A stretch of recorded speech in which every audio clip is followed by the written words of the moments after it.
Assalamualaikum warahmatullahi wabarakatuh. Waalaikumsalam Waalaikumsalam warahmatullahi warahmatullahi wabarakatuh. wabarakatuh. Oke, di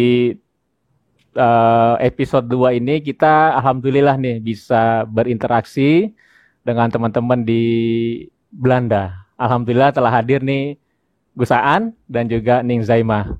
Apa kabar Gus dan Ning? Terima Iya, kasih. alhamdulillah. Alhamdulillah Al- sehat. Sehat. Alhamdulillah. Gimana nih? Ini udah puasa hari ke-5 ya, kalau nggak salah ya. Eh, 7. 7, sorry, hari ke-7 ya. Gimana cuaca di Belanda nih? Kebetulan Berubah-ubah kita ya. ya, tapi puasa tahun ini masih di spring ya, musim semi, jadi tidak terlalu panjang. Karena 2 tahun yang lalu kita sempat puasa itu sudah masuk summer, Wah, 18-19 jam.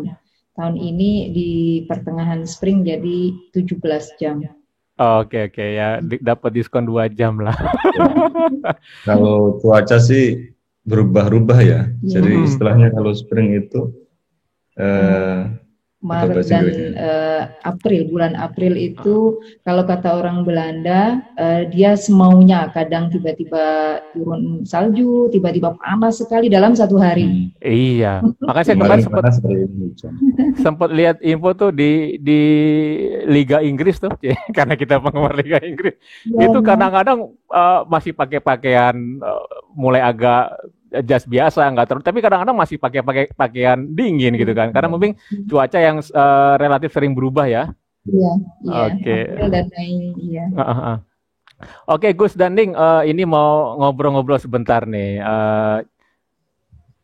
Sebelum ke Belanda ini saya lihat nih Gus A ini punya aktivitas nih cukup banyak gitu kan sebagai dosen UIN gitu kan.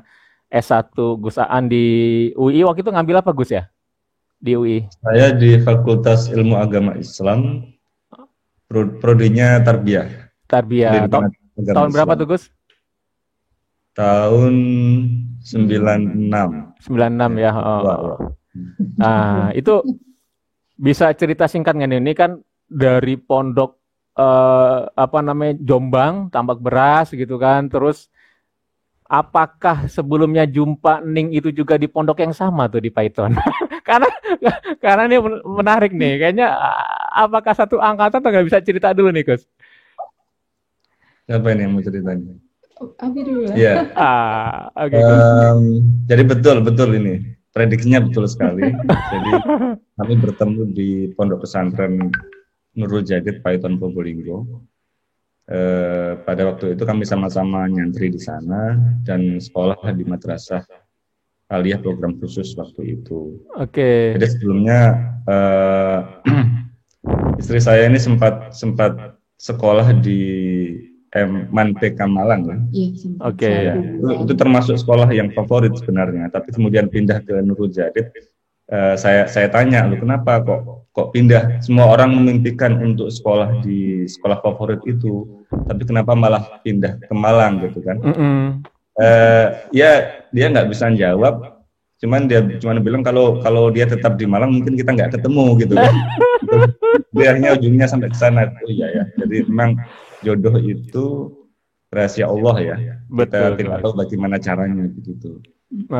Jadi ya dari apa yang ditanyakan ya, aktivitas kenapa saya bisa dari pondok kemudian ke UII ya. Nah, betul. Waktu itu ya saya termasuk orang yang pas-pasan ya waktu itu, kehidupan ekonominya pas-pasan karena kedua orang tua saya kan PNS ya, dan PNS waktu itu ya gajinya masih minim, dan dua kakak saya waktu itu dua-duanya kuliah, sehingga abah saya bilang ketika saya mau lulus Madrasah Aliyah, oke, kamu terminal dulu, sekolahnya stop dulu, nunggu tahun depan, nunggu ada salah satu kakakmu yang lulus. Oke.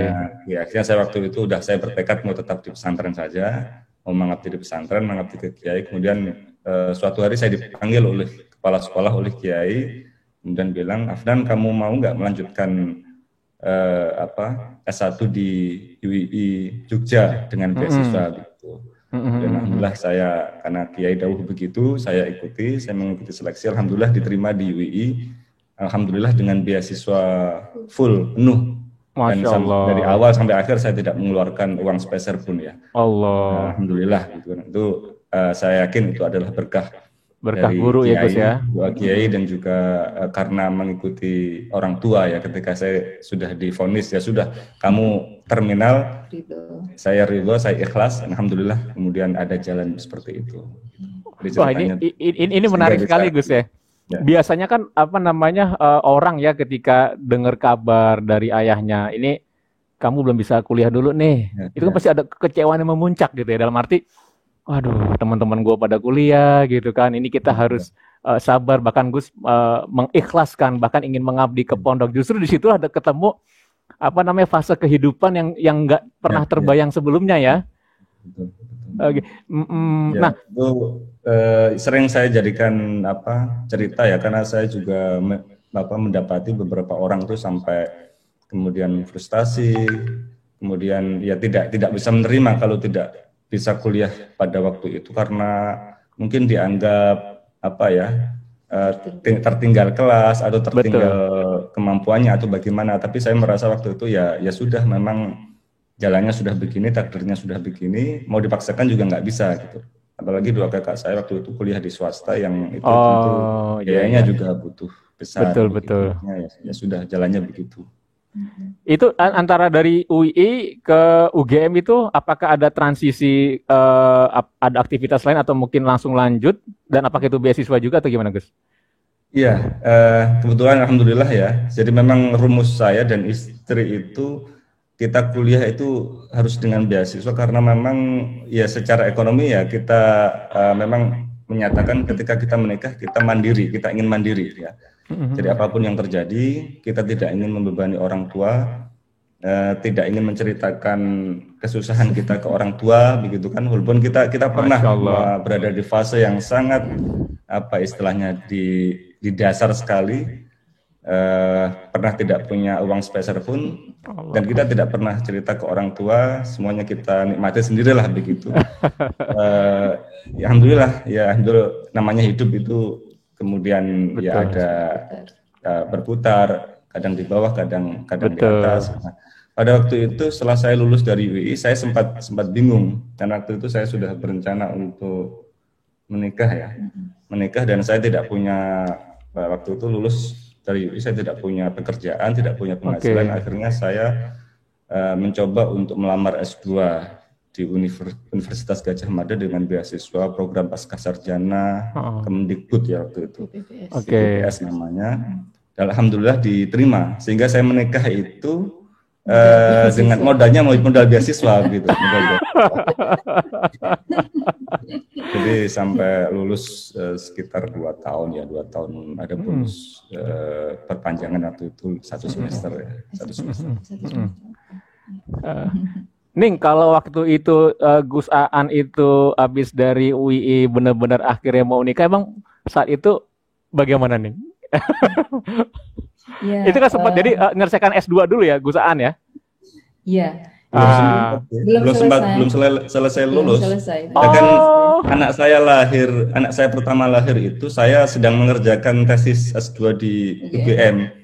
Dan waktu itu yang lucu itu ketika saya ngetik itu istri saya sedang kesakitan karena mau melahirkan kan, teriak mas begitu. Justru ketika istri saya teriak kesakitan, saya semakin semangat ngetiknya. Karena saya bertekad saya harus selesai, saya harus submit sebelum anak saya lahir begitu. Jadi itu justru menguatkan tekad saya gitu. Jadi malah lebih semangat untuk menyelesaikan tesis ya, dengan isi teriak kesakitan gitu. Nah kalau dari Ning gimana nih, dari Ning? Apa sih yang menyebab? Masih gini, ini kan menarik ya, bahwa kadang-kadang kan nggak dipungkiri juga ketika orang ingin hidup berlabuh bersama, kan kita juga melihat, apalagi kita baru lulus sarjana, mungkin belum katakanlah belum ada aktivitas kerja menghasilkan. Apa yang membuat Ning waktu itu benar-benar firm dengan Gus Aan nih?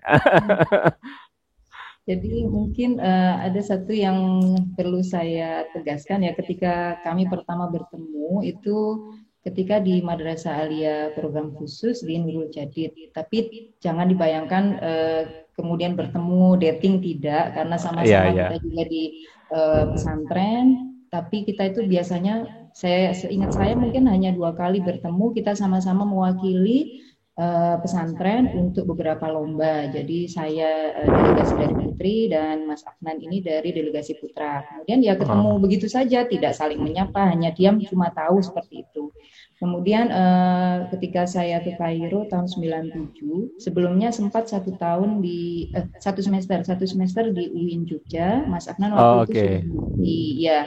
Dari situ saya kemudian baru mengenal secara personal bagaimana Mas Afnan. Kemudian jadi saya berangkat ke Mesir 97, itu saya sudah mengenal begitu. Sampai kemudian ketika saya pulang dari Kairo tahun 2001, dan saya sudah langsung bekerja waktu itu. Jadi tahun 2001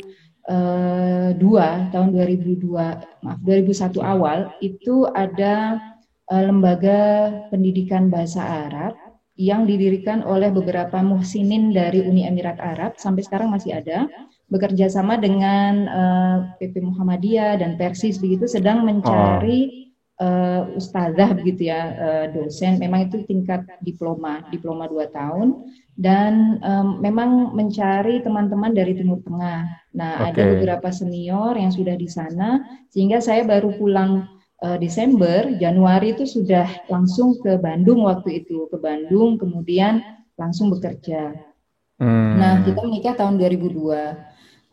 Ketika sudah mulai mengenal, kemudian Mas Afnan berniat untuk melamar begitu, bagi saya, karena saya sudah mengenal sebelumnya dan mengetahui bahwa Mas Afnan itu orangnya sangat sabar. Kemudian yang kedua juga hard worker. Dia itu dia hard worker. Saya banyak belajar bahwa dia punya prinsip begitu ya. Jadi dari situ kemudian karena kita juga punya bekal agama bahwa tidak perlu kita khawatir dengan rezeki dari Allah, ya sudah kita memutuskan dengan menikah. Rezeki itu pasti akan datang dengan sendirinya kan begitu. Apalagi saya sempat merasakan betul bukti bahwa Allah itu membukakan rezeki bagi orang-orang yang punya ilmu ya. Jadi ketika kita menikah di 2002, otomatis kita waktu itu kan pada fase harus memutuskan. Tidak mungkin kita terus-terusan long distance marriage gitu. Mas Afnan di Jogja sedang S2, menyelesaikan S2, kemudian saya mengajar di Ma'had Imarat di Bandung. Nah, kita harus memutuskan bagaimana, apakah Mas Afnan yang harus mengalah ke Bandung atau saya yang harus mengalah ke Jogja. Kita harus memutuskan. Di situ kemudian saya kayaknya memang kalau Mas Afnan yang harus ke Bandung terlalu berat begitu ya, kan sedang S2, menyelesaikan S2. Akhirnya kayaknya saya saja yang harus resign dari Ma'had, nanti pasti akan ada jalan. Entah apapun bentuknya, ketika kita nyampe Jogja pasti akan ada jalan. Dan itu tidak sampai 24 jam, kita sudah boyongan, kita naik bis waktu itu dari Bandung, bawa barang gitu, berkresek-kresek, bertas-tas. Oh, Mas Atan lagi di Bandung waktu itu ya? Ya, Mas Afnan di Jogja gitu? Akhirnya jemput saya untuk boyongan, boyongan karena saya sudah resign dari kantor. Kemudian boyongan kita bawa barang-barang saya terutama yang dari Bandung kita ke Jogja. Di Jogja waktu itu pun kita dipinjami kontrakan oleh teman jadi betul-betul rezeki itu mengalir sedemikian rupa, karena kita kan otomatis nggak mungkin Mas Afnan tinggal di kos-kosan mahasiswa begitu. Akhirnya ada teman yang istrinya melahirkan, teman sekelas Mas Afnan, istrinya melahirkan di Malang atau Pasuruan ya. Kemudian rumah kontrakannya itu kosong, boleh ditempati dulu. Akhirnya kita pinjam dulu selama kalau tidak salah 3 bulan. Nah, di situ belum sampai 24 jam. Jadi kita sampai di Jogja itu hampir maghrib petang gitu, karena perjalanan bis itu cukup panjang ya. Dari Bandung sampai Jogja. Besoknya itu saya dapat telepon dari kantor Jakarta bahwa Ma'had akan membuka cabang di Jogja. Masya Allah. Jadi saya langsung menghubungi teman-teman, karena memang putra dan putri dipisah. Otomatis saya langsung bekerja. Ya, itu adalah rezeki saya. Betul-betul waktu itu menangis bahwa Allah itu tidak janjinya itu pasti Betul. ditepati. Yarfa'illahu ladina amanu minkum itu sudah jelas begitu, dan ilmulah yang akan menjadi jalan untuk kita ini mulia, tidak hanya di dunia tapi juga di akhirat. Jadi sejak saat itu semakin menguatkan tekad kita bahwa menuntut ilmu itu harus menjadi spirit dari kehidupan kita. Ya. Masya Allah, luar biasa ini ya. Keyakinan bahwa Allah itu akan memberikan rezeki bagi orang yang menikah. Oh, menikah. Apalagi nih pasangan ini memang gemar untuk menuntut ilmu kan. Ya. Lalu sekarang sudah putra-putri sudah berapa nih, Gus?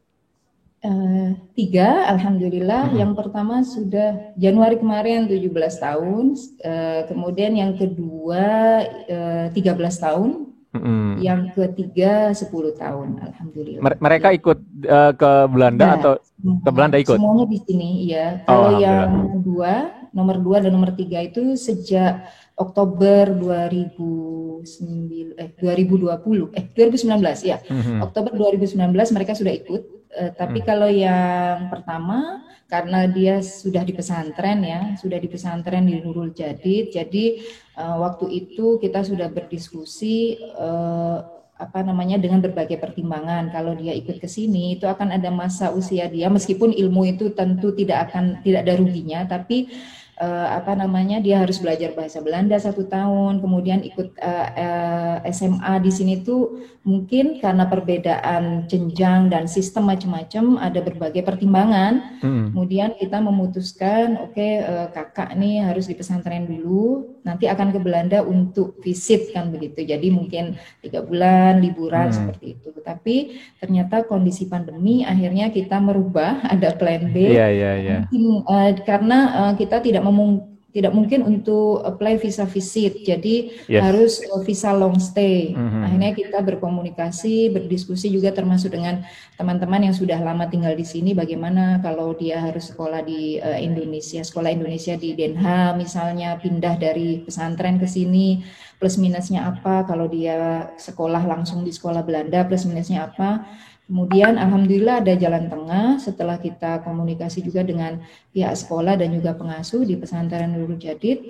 Beliau-beliau memberikan izin untuk anak saya ikut selama 1 tahun dan tetap sekolah online di pesantren. Jadi statusnya dia tetap sebagai santri, tapi di sini dia selama 1 tahun akan belajar bahasa Belanda. Jadi ada double keuntungan yang betul nih. Untuk dapat pengalaman lah di sini. Iya. Itu yang mahal, yang tidak akan dimiliki orang-orang yang tidak ke sana, karena punya pengalaman hidup di Belanda, berinteraksi dengan lokal residen ya, belum nanti bahasanya, budayanya itu kan, Masya Allah.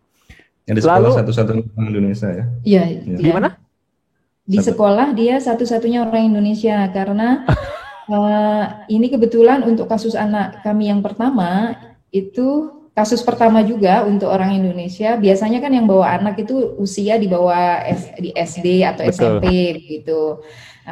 Kemudian untuk anak kami yang pertama ini, yang pertama kali masuk sekolah Belanda untuk sekolah bahasa ya, jadi belum pernah mereka punya pengalaman ketika kita daftarkan, ini yang pertama dari Indonesia gitu, karena memang teman-teman Indonesia PhD student misalnya membawa ya anak-anak yang masih kecil-kecil gitu. Ini menunjukkan bahwa kita sudah tua, anaknya udah besar. Bukan, karena ini lumayan, berarti kalau tahun 2002 tadi menikah ya. Itu kan terbilang masih cukup muda, jadi makanya anaknya sudah dewasa juga, 17 gitu. Paling 2 lainnya masih SD. 2 SD gitu. Ya alhamdulillah.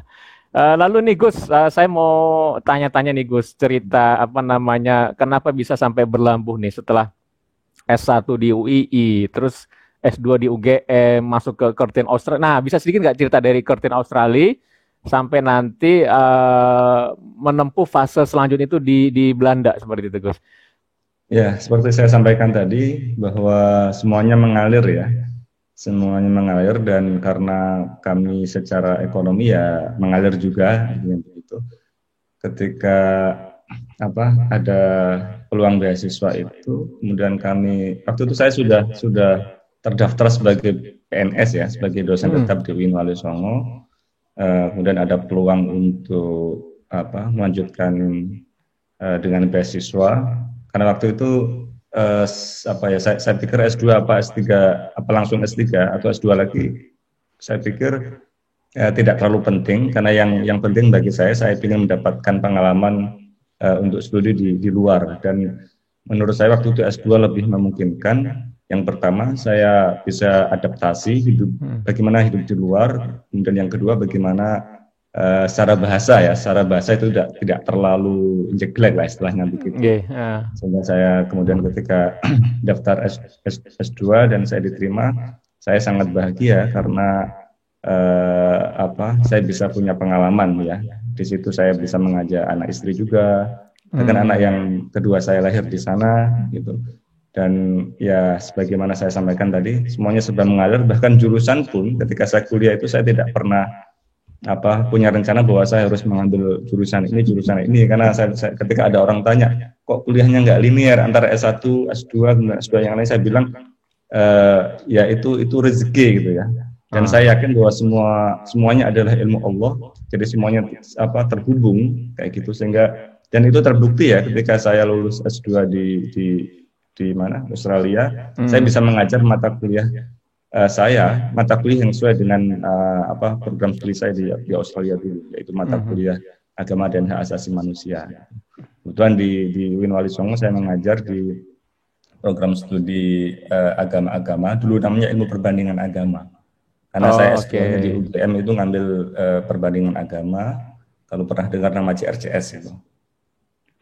Nah, saya selain mengajar di perbandingan agama juga mengajar agama dan hak asasi manusia. Jadi artinya saya kemudian semakin yakin bahwa yang pertama selain ilmu Allah itu saling berhubungan, juga kita belajar apapun tidak akan pernah rugi gitu kan. Sehingga ketika ada orang bilang kok kamu tidak linear, nggak bisa jadi profesor, tidak bisa jadi guru besar, saya tidak ambil peduli. Yang penting ketika itu sudah menjadi takdir saya harus jalani dengan baik, karena di situ pasti ada hikmahnya. Justru menurut saya Gus, itu yang menarik dan menantang, karena kita punya khasanah dan wawasan semakin luas. Betul. Karena gitu kan, kalau orang hanya menguasai satu bidang subjek ilmu, ya, atau satu disiplin, dia cenderung tertutup atau menutup mata ke bidang-bidang yang lainnya. Justru dengan kita belajar sebanyak mungkin disiplin ilmu, kita akan terbuka ya. Kita terbuka untuk berdialog dan menyikapi sesuatu itu secara lebih dewasa, lebih terbuka. Saya sangat yakin itu. Betul. Nah, nih Gus, dengan Ning nih ke Belanda kan di kampus yang sama. Itu kayaknya juga program beasiswa doktoral, yang program dari Kementerian Agama ya, yang 5.000 ya kalau nggak salah ya. 5.000 dokter. 5.000 dokter ada ya gitu kan. Nah, itu gimana ceritanya bisa ngepas bareng tuh? Ini kan apakah satu angkatan gitu tuh, maksudnya keberangkatan satu angkatan. Nah, ini kan satu kampus juga, bisa cerita sedikit kan ya? Ya, jadi kita itu sejak awal menikah, tadi sudah disampaikan Mas Afnan, sudah punya prinsip kita harus mandiri secara ekonomi ya. Artinya tidak merepotkan lagi orang tua. Apakah itu dari berhutang bagaimana, itu adalah rahasia kita sendiri. Jadi kita menyelesaikan. Sepakat. Nah, kemudian untuk sekolah, karena seperti yang saya sampaikan tadi, kita bersepakat bahwa kita harus terus sekolah sampai kapanpun gitu kan, belajar sampai kapanpun. Nah, dengan kondisi pada saat itu, karena kita juga harus punya banyak pertimbangan, sudah punya anak, jadi kita memutuskan untuk kuliah S2 itu harus gantian. Jadi satu bekerja, satu kuliah. Ketika Mas Afnan kuliah S2, di awal kami menikah kan saya yang bekerja.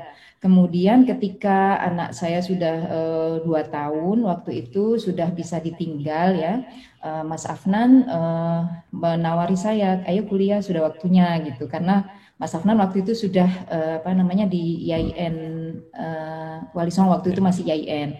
Jadi Abi sudah kerja, sudah insya Allah bisa mensupport gitu apa adanya ya, seadanya. Sekarang ganti Umi yang kuliah. Hanya saya sambil ngajar di Ma'had itu, saya kuliah S2 di UGM, Kajian Timur Tengah. Itu pun dengan beasiswa BPPS, seperti yang prinsip kami awal, pokoknya kuliah harus berbeasiswa. Saya S1 Syariah, S2 saya kajian Timur Tengah karena saya sedang mengajar program diploma 2 bahasa Arab. Ya udah saya ngambil kuliah BPPS di prodi yang sangat dekat dengan saya dan dilalah keterima kita dapat Rizki.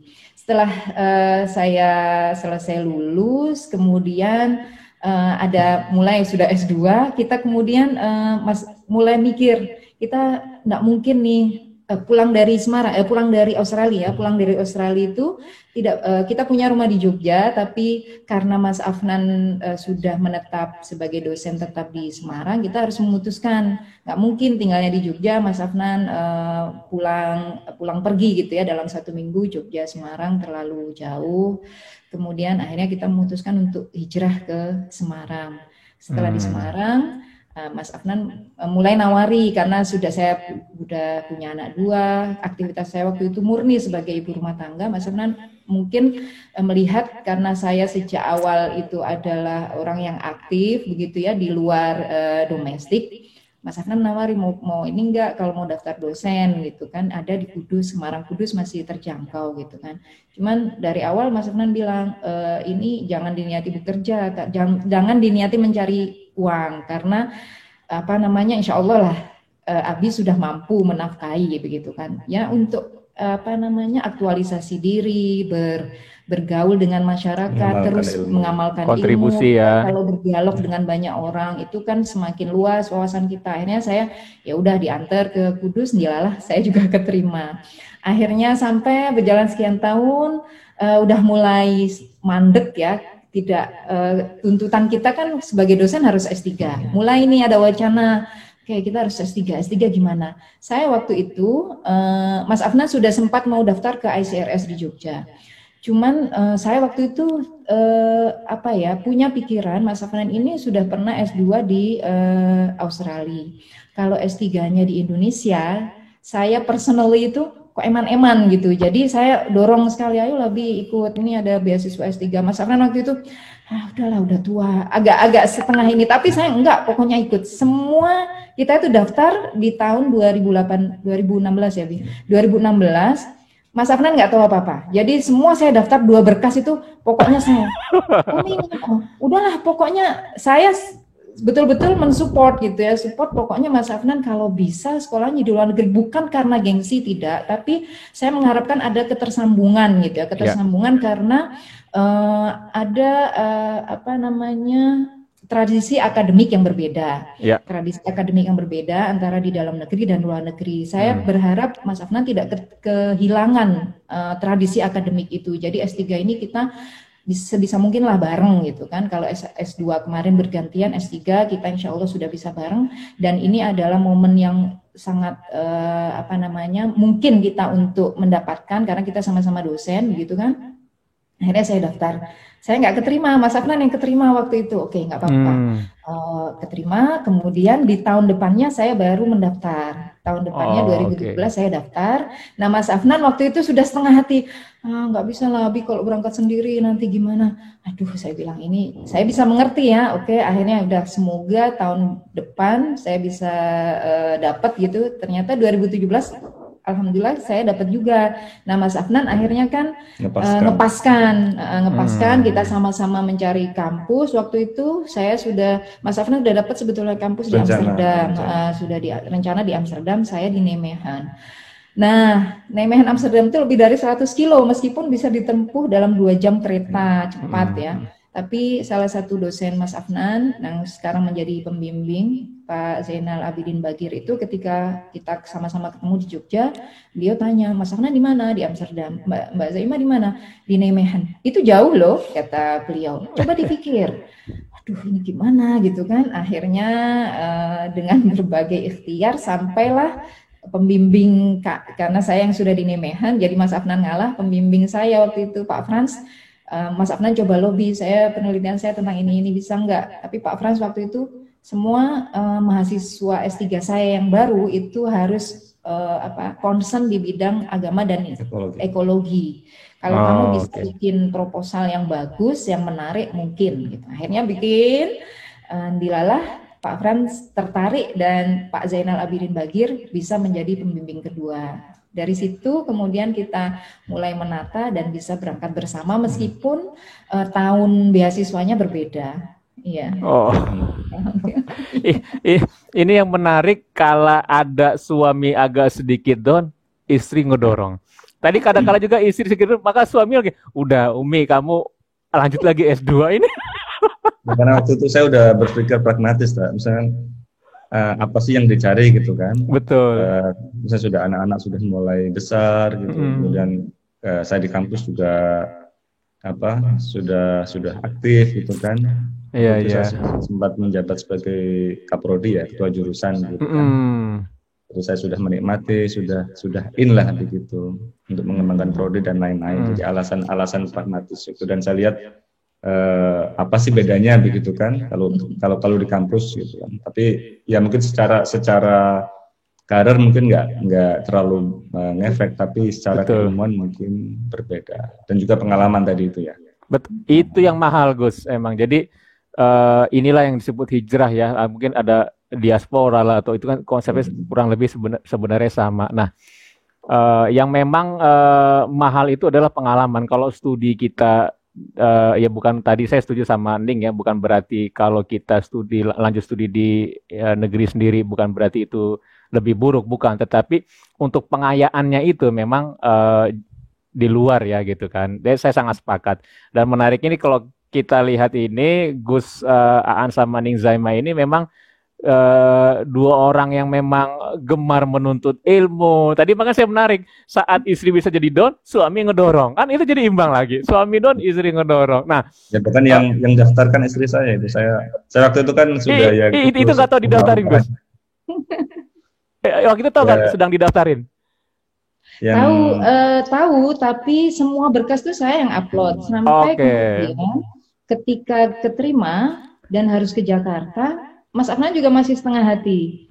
Sampai di sana saya udah nyampe di Jakarta, saya bilang, Bi, nanti kalau ternyata harus login, ID usernya ini, passwordnya ini. Karena dia nggak tahu apa.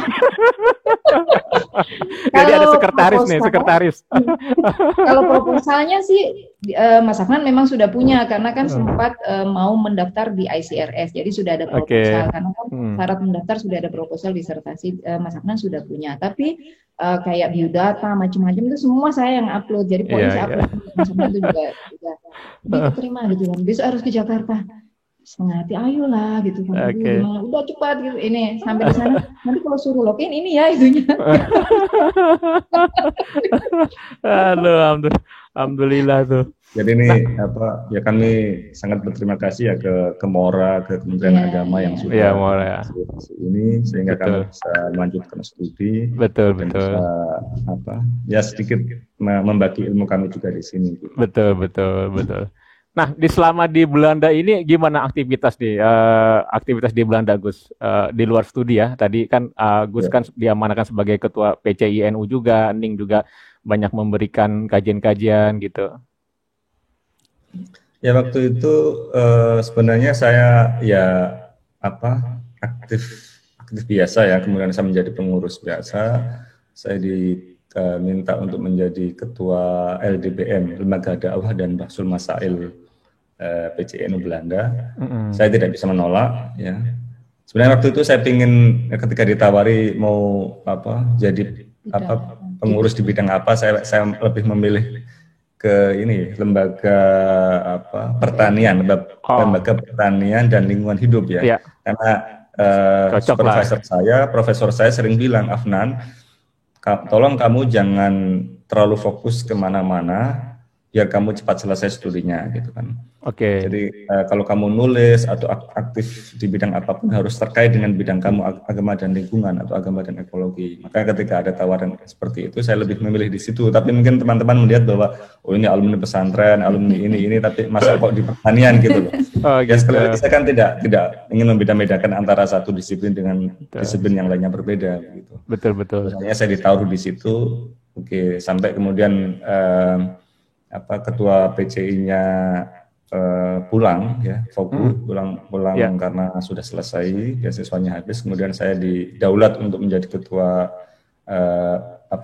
PCI NU PCI Belanda. NU. Waktu itu saya sempat menolak ya, karena ini tugas atau tanggung jawab yang sangat berat. Saya bilang ke teman-teman, terus terang saya menolak, tapi semuanya keputusannya tergantung istri saya bilang. Dia termasuk yang keras waktu itu, tidak setuju. Ketika teman-teman merayu, akhirnya ya sudah, ini adalah amanah yang harus ditunaikan, karena di situ ada tugas-tugas pengabdian, karena dimanapun kami selalu bilang ke istri ya, saya bilang ke istri bahwa kita dimanapun adalah santri, jadi dimanapun ketika ada yang minta untuk membagi ilmu, berkhidmat, maka kami tidak boleh menolak selama kami bisa. Makanya di situ kita harus sebisa mungkin membagi waktu kita ya. Saya bilang ke teman-teman, atau kalau ada orang yang minta waktu, selama itu di luar jam bimbingan S3 atau jam ketemu supervisor atau pembimbing, insya Allah saya bisa. Tapi ketika crash dengan waktu itu, saya tidak akan mungkin bisa, karena itu prioritas saya. Itu tahun berapa Gus diamanahkan jadi ketua PCI NU? Awal 2020 karena pergantian pengurus itu kan setiap 2 tahun ya. Terakhir itu 2019. Biasanya PCI NU Belanda itu mengadakan konferensi internasional, kemudian juga rapat anggota macam-macam, sekaligus untuk pergantian kepengurusan itu di tahun 2019 bulan Juni. Nah, kemudian di awal 2020 ketua terpilih di tahun 2019 harus pulang. Nah, harus ada penanggung jawab harian kan gitu akhirnya. Saya jadi waktu itu belum PJS, tapi masih ketua, kan ada ketua umum, ada ketua-ketua. Nah, saya itu waktu itu ketua. Mungkin karena yang paling atas namanya, jadi saya nggak terus dorong naik ke atas. Paling kelihatan duluan, Gus.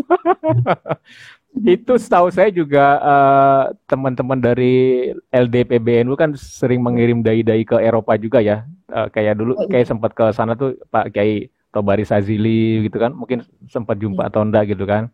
Itu masih berlangsung sampai sekarang Gus ya, pengirim. Ini pandemi sih ya. Ya, karena pandemi semuanya di pending ya. Betul. MOU gitu. Betul. Nah, Ning, bagaimana Ning untuk yang ini nih Avicenna nih, menarik juga tuh, bisa terfikir untuk mendirikan Avicenna Madrasah, virtual madrasah. Gimana tuh Ning ceritanya Ning? Ya, seperti tadi kata Mas Afnan ya, jadi karena kita ini adalah santri dan dimanapun kita juga jiwa santri. Dimanapun kami tinggal, di Jogja, di Semarang, dimanapun ya, sebagai kontraktor pindah-pindah kontrakan gitu. Kontraktor antar negara ini Waning. Ya, itu memang saya masih ingat pesan para guru, juga pesan orang tua ya. Jadi sedikit-sedikit sebisa mungkin berbagi. Jadi selalu ada yang datang ke rumah untuk mengaji abata atau apapun lah itu. Atau ketika misalnya di Semarang ya ada pengajian ibu-ibu, saya juga ikut aktif. Ketika saya tidak di kantor ya saya mengisi, ya seperti itu, hal itu tetap kita lakukan. Ketika kita pindah ke Belanda, saya sudah memang bertekad sejak awal berangkat nanti harus ada TPQ. Karena selain untuk anak-anak di sekitar, juga untuk kedua anak saya yang pada saat itu ikut. Karena kan kalau misalnya hanya saya yang ngajari mereka, tidak ada teman, itu biasanya semangatnya kan naik turun. Sayanya juga kadang setengah hati lah, wah ini anak sendiri sesempatnya kan begitu. Akhirnya sejak awal berangkat, bahkan ibu saya itu udah mempersiapkan itu, ambil buku seperti Iqra gitu ya, tapi terbitan Jawa Timur, Tartila namanya, itu bawa di musola dekat rumah itu ada, tolong ambil itu dari jilid 1 sampai jilid 6, bawa yang banyak gitu, nanti di sana bisa dijadikan media untuk mengajar anak-anak di sana. Saya udah bawa itu. Jadi sejak awal nyampe di sini dengan anak-anak, saya sudah woro-woro ke komunitas muslim gitu kan. Insya Allah setiap hari Rabu waktu itu. Setiap hari Rabu, karena hari Rabu itu anak-anak sekolahnya cuma setengah hari. Jadi otomatis saya nggak bisa ke kantor. udah jam 11 mereka udah pulang. Udah daripada saya ke kantor, saya memang hari Rabu khusus untuk di rumah mau bersih-bersih, mau apa. Maka sore saya buka waktu jam pokoknya setelah asar, antara jam, tergantung musim juga ya, tergantung musim dingin, musim panas itu waktu bisa berubah. Yang jelas hari Rabu sore setelah anak-anak pulang sekolah. Waktu awal itu cukup karena memang tidak banyak ya di Nemehan ini tidak banyak keluarga yang membawa anak-anak. Jadi, tapi yang membawa anak-anak itu bahkan ada yang rumahnya cukup jauh, berapa 5 apa 6 kilo Mbak Arin itu. Iya. Mungkin 6 kilo itu ya Mbak tetap Oh. pokoknya selama bisa ngaji, anak-anak saya antarkan ngaji. Jadi setiap Rabu mereka datang ke sini. Waktu itu di awal-awal ada sekitar 7 anak ngaji semua bareng. Pokoknya seperti TPQ di rumah pada umumnya seperti itu. Sampai kemudian pandemi di awal tahun 2020 kondisi memaksa kita harus semua komunikasi online kan.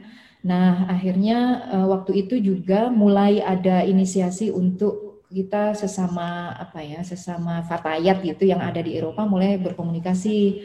Ada beberapa teman dari Belgia, Jerman, Rusia, Turki gitu kan. Oke, kita kayaknya ini deh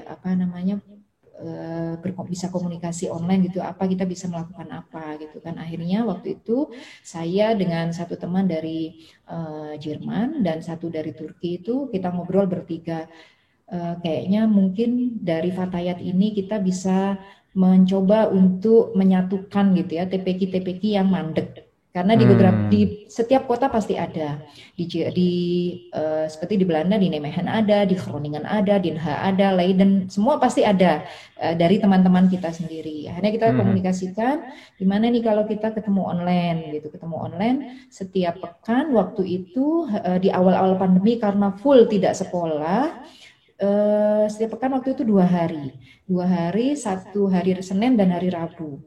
Saya tetap di hari Rabu dan hari Seninnya itu ada teman dari lulusan Mesir juga sedang S3 di Tilburg ya. Beliau ngisi tauhid, saya ngisi fikih. Jadi materi pokoknya bercerita untuk anak-anak dan itu kita campur usianya. Pokoknya yang penting kita lihat dulu ada berapa anak gitu kan yang aktif di kegiatan ini. Kemudian setelah karena teman yang di Tilburg ini punya bayi, dia nggak mungkin bisa melanjutkan. Akhirnya saya melanjutkan terus setelah libur musim panas waktu itu, karena setelah musim panas kan sempat relaksasi ya, relaksasi dari pandemi itu, liburan. Setelah libur musim panas ini harus dilanjutkan karena saya kalau misalnya saya pribadi kalau tidak dilanjutkan eman-eman dan menjadi mengganjal tanggung jawab gitu. Jangan sampai sesuatu yang sudah kita bangun kemudian ditinggalkan begitu saja. Akhirnya kemudian saya lanjut, saya mulai fokus ke tahsin. Kemudian mengajak satu teman dari Turki, tahsin, dia tahsinnya, saya fikih. Itu hanya hari Ahad. Jadi Sabtu, awalnya hari Sabtu. Jadi pagi dimulai dulu dengan tahsin anak-anak, ada yang masih Iqra, ada yang sudah Quran campur, tapi sesuai kelas. Jadi sekian menit untuk yang Iqra, kemudian dilanjutkan yang Quran begitu. Setelah selesai, baru saya ngisi fikih.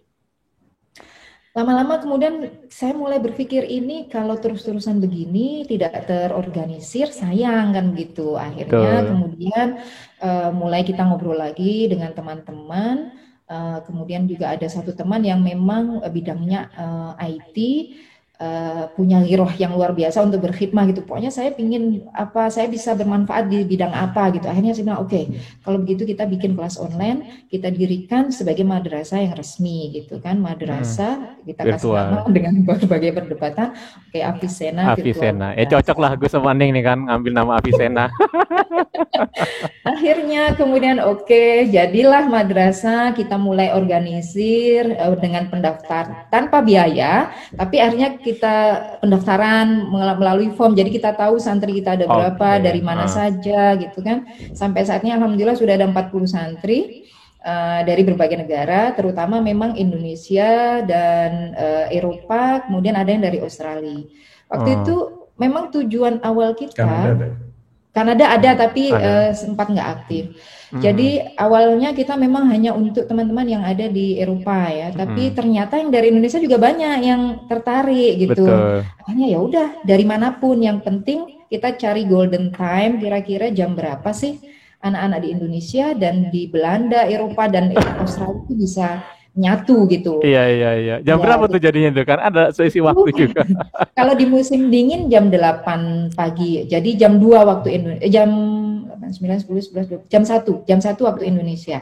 Satu Kalau di siang musim ya. panas jadinya kita yang mundur jam 9 pagi. Oh gitu. Alhamdulillah sudah bisa berjalan, dan karena sudah terorganisir, mulai kita mengajak teman-teman, ini sudah ada 6 kelas. Setiap kelas maksimal 5, jadi yang kelasnya bengkak itu di kelas fikih, karena kelas fikih itu untuk usia 13 tahun ke atas. 13 tahun ke atas itu nanti saya membacakan fikih ya, kita fikih Syafi'i, mazhab Syafi'i. Kemudian tidak membaca kitab seperti di pesantren, di tarjamah tidak, tapi yang jelas sebagai pengantar, terutama untuk anak-anak yang akan tinggal selamanya di negara yang kita sebagai muslim minoritas. Jadi di situ ada muqarranatul madzahib lah, misalnya secara fikih Syafi'i kita ini cara sholat kita seperti ini, tapi kalau melihat ada orang lain yang berbeda, misalnya itu mereka punya dalil, jadi mereka bisa menjadi pribadi yang terbuka gitu. Yang kelas fikih yang banyak, karena yang kelas-kelas lain itu maksimal 5 kelas ya, 5 orang dalam satu kelas. Dan saya pikir sepertinya justru mereka senang ya, tadi bukan hanya dari Eropa, dari Indonesia, jadi mereka bisa ngeblend lah ya. Itu pasti anak-anak sangat suka ketemu saudara-saudara yang sedang di luar, bisa lagi di Eropa. Itu kan ya namanya juga teknologi ya Gus ya. Teknologi kan tidak mengenal ruang gitu kan. Hikmah pandemi ya, salah satu hikmah pandemi, betul Gus. Nah, terkait dengan pandemi nih, bagaimana kehidupan Ramadan nih, pandemi di Belanda nih Gus? Ini Ramadan ketiga ya, Ramadan ketiga kami yang pertama kita cuma berdua.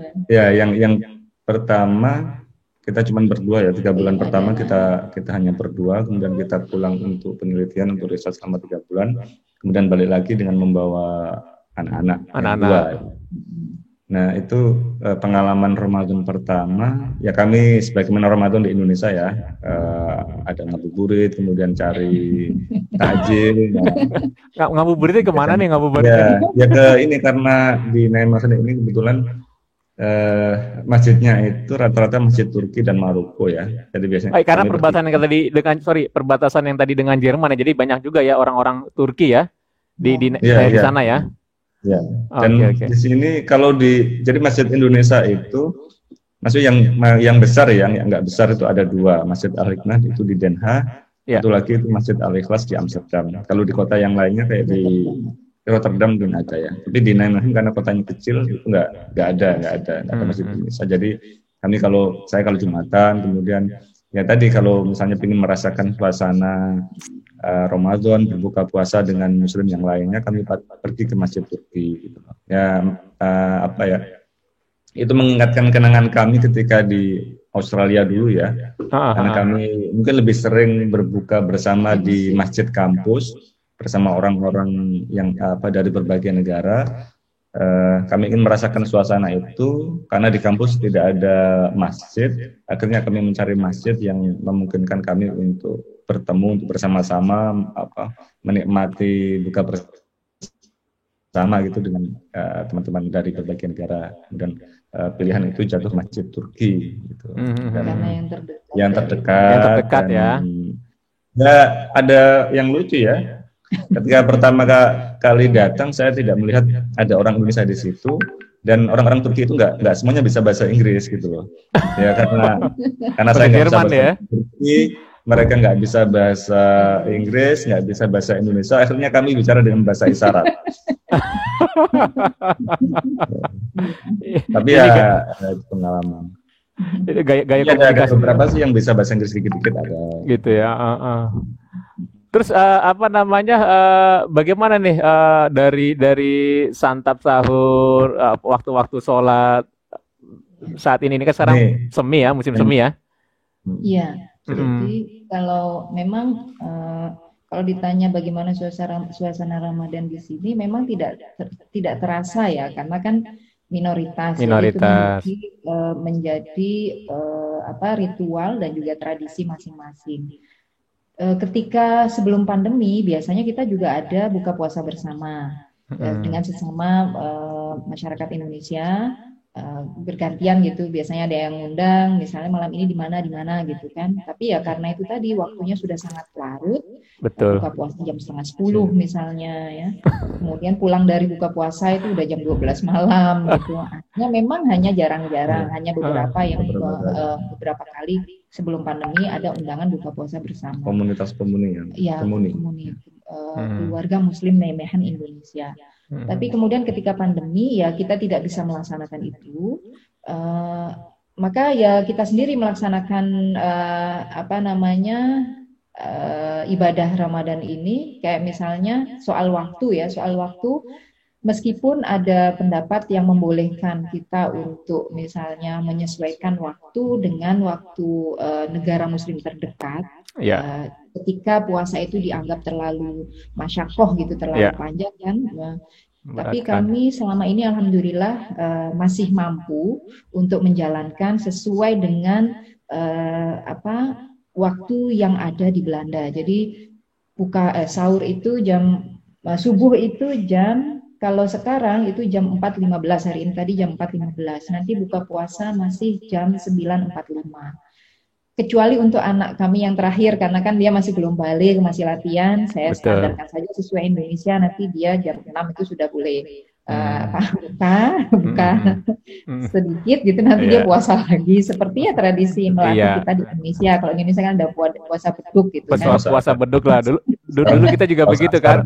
Iya, zuhur itu kita udah sama ibu saya tuh dulu udah boleh buka minum, tapi habis itu lanjut lagi. Ya, di sini asar, karena kalau zuhur dia pulang sekolah itu masih udah kalau masih kuat sampai asar gitu kan, dia sampai asar. Jam berapa asar tuh, Ning? Asarnya jam 5:30 sore, ya. Zuhur jam? Zuhurnya hari ini jam 1:30. Oke. Nah, jadi kita masih memungkinkan untuk melaksanakan yang sudah balik semuanya. Ini melaksanakan puasa sesuai dengan waktu lokal. Nah, yang agak susah itu kita sebetulnya waktu sholat isya dan tarawih ya. Karena kan selesai buka misalnya 9:30 baru selesai lah.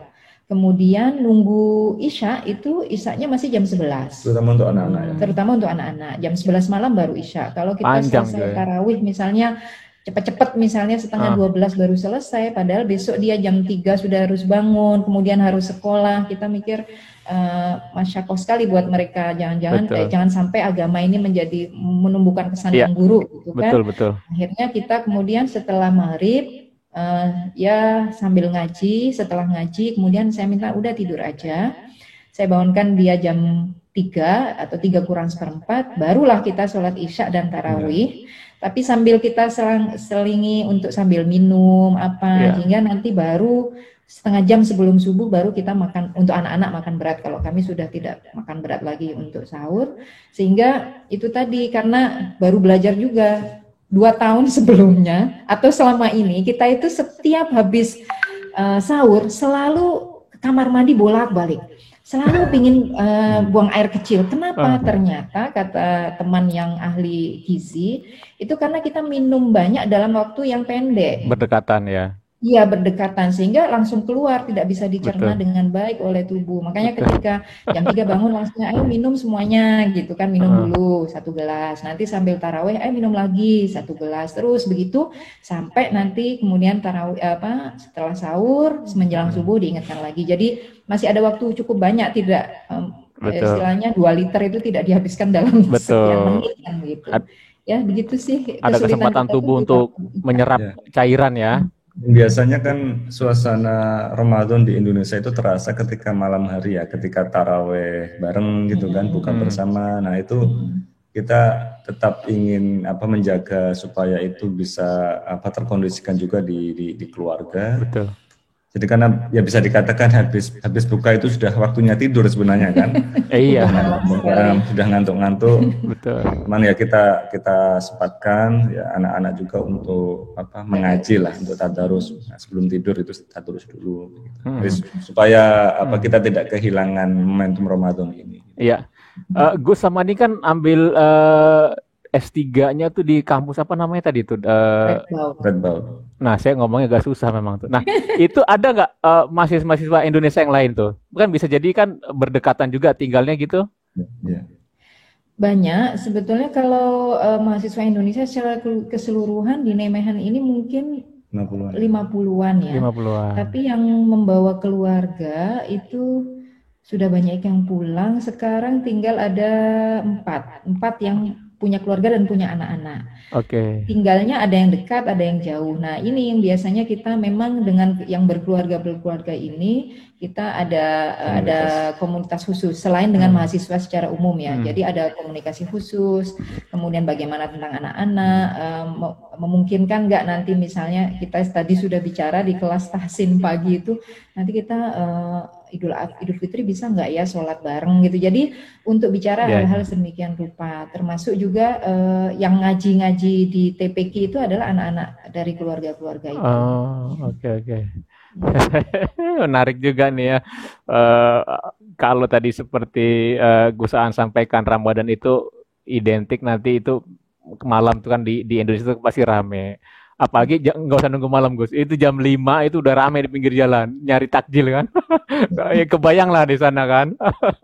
Gitu. Nah, Gus sama Ning ini kan kalau bisa kita simpulkan, pertama Gus sama ini memang mempunyai sebuah komitmen kuat untuk berkontribusi kepada banyak orang, kepada umat, kepada masyarakat, dan itu berlandaskan dengan keilmuan. Jadi maksudnya gini, kontribusi bukan sekedar kontribusi. Kalau kita sekedar ikut partisipasi tanpa bekal yang baik, katakan itu juga kadang-kadang kurang pas ya, dalam arti malah bisa merepotkan pihak lain. Tapi ini yang menarik, Gus Daning ini punya komitmen kuat untuk berkontribusi kepada umat berlandaskan keilmuan. Ini kan sebuah motivasi. Bahkan tadi sudah disampaikan menjadi sebuah komitmen bersama atau motivasi bersama, dan itu kan tentu berharap menular kepada anak-anak gitu kan, semua segala macam. Nah, apa nih Gus sama Ning kira-kira pesan kiat saran untuk anak-anak kita nih yang di Indonesia? Kadang-kadang kan ya termasuk saya tuh saya dulu waktu kuliah, saya bukan berbasis pesantren ya, mungkin sedikit sharing ya. Karena saya SMP, SMA, ya begitulah masa-masa remaja. Saya kuliah di ekonomi Kwik Yangi School of Business gitu kan. Dulu sama-sama Gus Aan.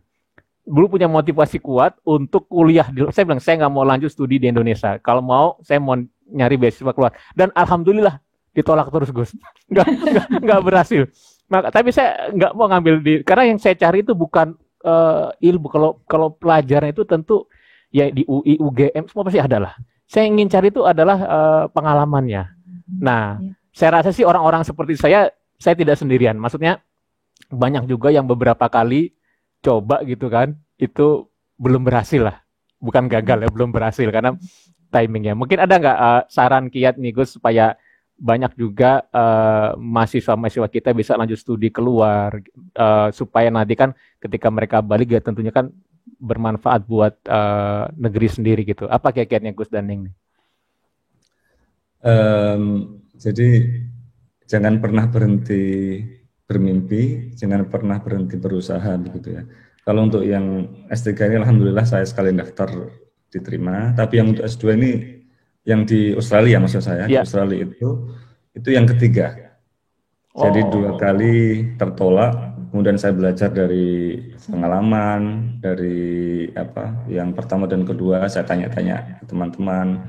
Oh ternyata kuncinya itu ada di, misalnya ya, kita harus percaya diri ketika interview, tapi jangan over confidence gitu kan. Kadang ada terlalu percaya diri bahwa saya akan begini.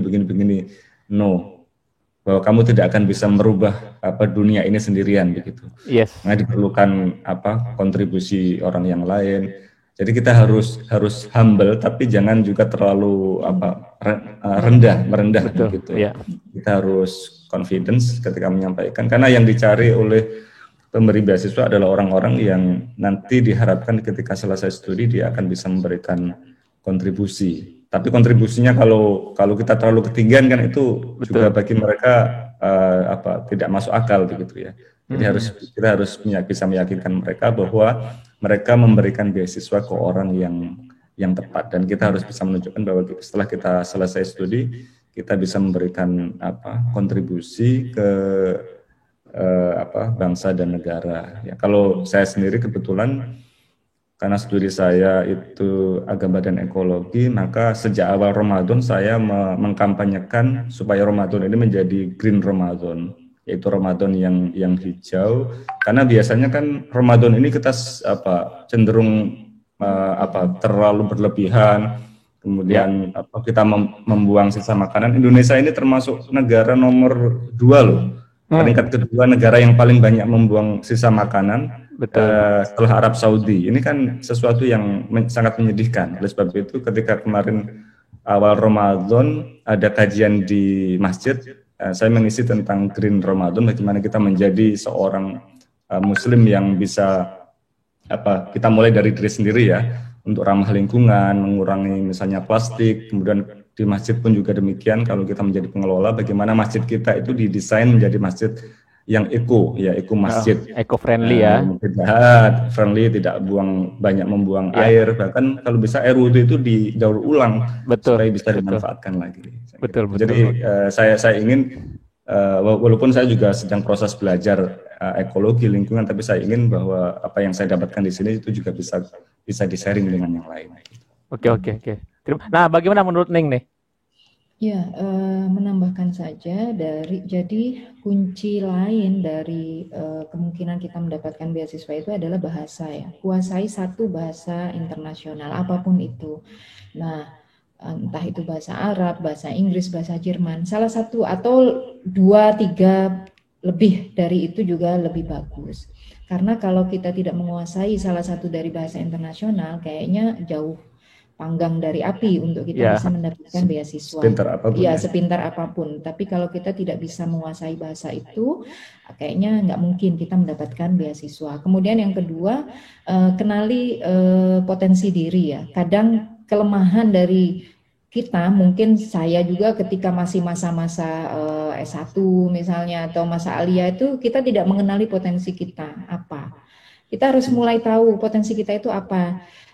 Dari potensi yang kita kenali, itulah coba untuk mengembangkan sebisa mungkin potensi kita ini berbeda dengan orang lain. Mungkin sama-sama di bidang syariah, misalnya di bidang agama dan ekologi, tapi yang membedakan saya apa? Dari mengenali potensi inilah yang akan menjadi sesuatu yang daya tarik ya dari kita sendiri. Contoh misalnya kajian saya itu tentang ekofeminisme dan ekoislam. Ekofeminisme itu udah banyak dibahas, tapi bagaimana ekofeminisme ini dalam perspektif Islam itu masih untuk konteks Indonesia itu masih belum ada. Ada beberapa yang menggunakan gender based ecotheology misalnya, tapi yang membahas tentang etika ekofeminisme dihubungkan dengan etika ekoislam itu masih sampai saat ini belum ada. Jadi dari situ kita mengenali potensi diri kita ini apa, insya Allah nanti pintu itu akan terbuka gitu. Kalau kita mendalami sesuatu yang sudah jamak, sudah banyak orang yang punya keahlian itu, saya kira juga akan naif, bukan naif ya, akan susah kalau kita ingin menembus beasiswa. Ya. Betul. Bahkan saking jarangnya studi ini ya tentang hubungan antara ekofeminisme dengan Islam, sudah ada yang menawari untuk postdoc gitu loh. Jadi belum selesai juga sudah ada yang menawari berkah. Karena jarang ya kajiannya. Iya. Menarik.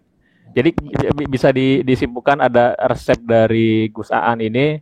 Kita untuk propose beasiswa itu jangan menyerah ya, terus kita coba dan harus punya self confidence, tapi nggak boleh merasa tinggi juga, over confidence, dan harus humble tapi jangan sampai rendah diri kan gitu. Nah kalau dari Ning, kuasai bahasa, dan yang menarik kenali potensi diri lebih kepada keunikan. Sekedar info juga untuk Ning sama Gus, kita nih di komunitas TKN Pontren Suralaya juga sedang mengembangkan program-program yang terkait dengan lingkungan, karena memang ke depan itu satu, bagaimana agama ini bisa terlibat aktif menyelesaikan permasalahan atau tantangan yang terjadi saat ini gitu kan. Jadi ya kalau agama tidak bisa menjawab, agama itu akan punah tentunya kan. Nah, jadi kita fokus itu sedang selain digital atau literasi digital, bahwa setelah pandemi ini memang pembelajaran digital tidak akan hilang, justru akan terus bertambah gitu kan. Jadi kita memang harus menguasai itu. Kalau orang bilang basic itu harus kuasai coding lah. Karena kan kalau tadi Ning bilang sebenarnya bahasa itu kan bukan bahasa semata kita ngerti bahasa Inggris, bahasa Arab. Tapi kalau bahasanya mesin itu coding kan gitu. Sebenarnya sama-sama bahasa. Nah, itu kita ada memang tim yang memang coba memperdalam ke sana. Makanya kita banyak gunakan media-media pembelajaran digital seperti ini, yang gunakan virtual tadi madrasah ya, Avicenna virtual madrasah. Yang kedua, kita juga ini sedang kembangkan lingkungan nih, bagaimana kontribusi dengan memperbanyak bikin ekoenzim. Nah, jadi kita nih lagi mengarahkan setiap keluarga itu membuat ekoenzim. Karena problemnya 40% kalau nggak salah itu sampah. Rumah tangga itu ya sayur buah. Padahal antara sayur sama buah itu kan ada enzim yang bisa bermanfaat itu nanti untuk berbagai, untuk pupuk, untuk mohon maaf, kadang kita ada luka-luka seperti itu, seperti mohon maaf koreng atau segala macam itu bisa, bahkan bisa juga untuk cuci piring, multifungsi lah, home care bisa orang bilang gitu kan. Cuman kita belum tahu nih nanti perlu disambungkan dengan fikih lingkungan ini. Jadi makanya ini menarik, mudah-mudahan kapan lain kesempatan kita bisa bikin kajian nih Ning, dan tadi Gus Aan juga sudah sempat info bahwa setiap hari Selasa, Rabu, Kamis kalau nggak ini kan mengisi fikih lingkungan, nanti itu akan kita share kepada teman-teman, karena kan via online ya. Kalau via online kan saya rasa sih lebih memudahkan, dan bahkan nanti secara khusus mudah-mudahan kita bisa bikin kajian khusus untuk para mubalik di Indonesia yang tergabung dalam pesantren Suryalaya ini. Mubalik bagaimana bisa contribute